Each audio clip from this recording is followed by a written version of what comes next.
Welcome to the Stuart Textiles Knitting with Color video. Changing colors in your knit projects can be intimidating when you have to spend a lot of time weaving in your ends with a tapestry needle at the end of your project. But if you learn how to weave in your ends as you go, you'll never be intimidated again. In this video, I'll show you how I weave in my ends as I go, and also, at the end, a quick tutorial on knitting with both hands.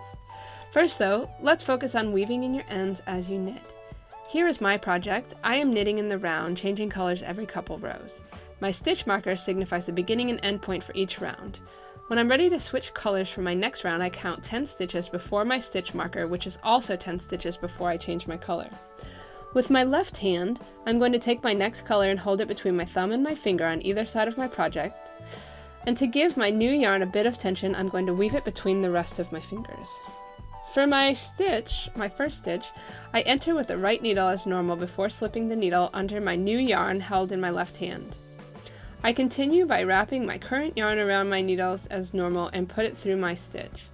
Keeping my new yarn under tension but out of the way, I knit the next stitch as I normally. Let's do that one more time. I'm going to hold my new yarn between my thumb and my forefinger on either side of my project, 10 stitches before my stitch marker, weaving it between my fingers to keep it under tension. I knit my next stitch with my right needle as usual, but slip it under my new yarn before wrapping it with my current color and bringing it under my new yarn and back out of the stitch as normal. With my yarn held in back and out of the way, I'm going to knit the next stitch as normal. I then repeat the first stitch, and again with the yarn held in back and out of the way, I'm going to repeat the second stitch. And I'll repeat these two stitches all the way until I get to my stitch marker.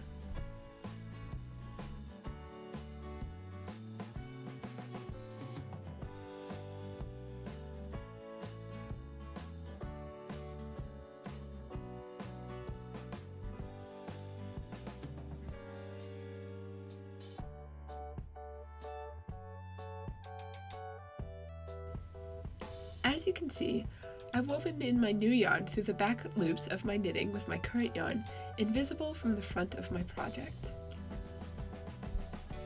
My stitch marker means that it's time to change color, so I switch my two colors, putting the new colored yarn in my right hand and the old color in my left hand. With these two, I repeat the same two stitches I have just done before the marker, but now knitting so that the new color is showing.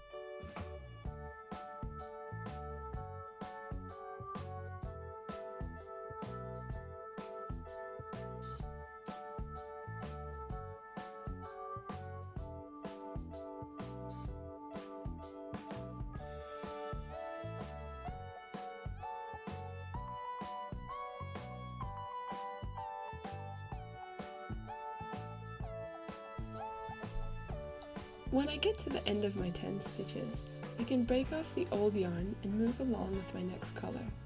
I don't need to worry about weaving in my ends when I finish knitting because I've already woven it in as I knit. Now I just want to spend a second talking about how I knit with my non-dominant hand. It is the same way I work with my dominant hand, but I want to just stress a few things.